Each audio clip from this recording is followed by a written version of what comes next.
when all eyes are on law enforcement and their relationship with the community, lawmakers are speaking out. Two new bills aimed at protecting police officers on the job are being discussed at the Capitol today.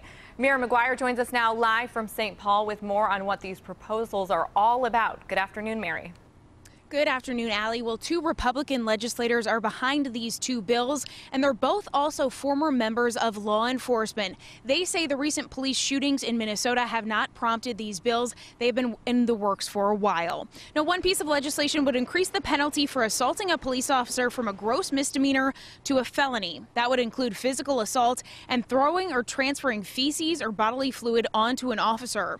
The other bill would bar a mayor, city council, county board, or chief law enforcement officer from disarming a police officer who is in good standing with the department. That specific bill is in reference to comments made by Minneapolis mayoral candidate and current state representative Raymond Dean last year, who had proposed disarming police during his campaign.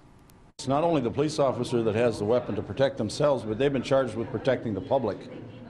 And without that weapon on their side, they won't be able to protect you or the listeners.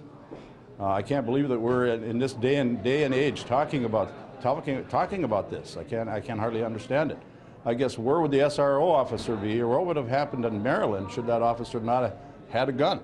There are many countries throughout the world where officers don't carry guns. They carry other uses of force for situations that they may come across. And I know the conversation is the United States is different.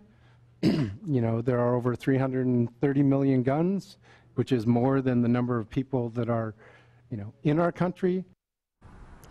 Now, if both of those bills are passed by both the House and the Senate and are signed into law by the governor, they would go into effect on August 1st of this year, Allie.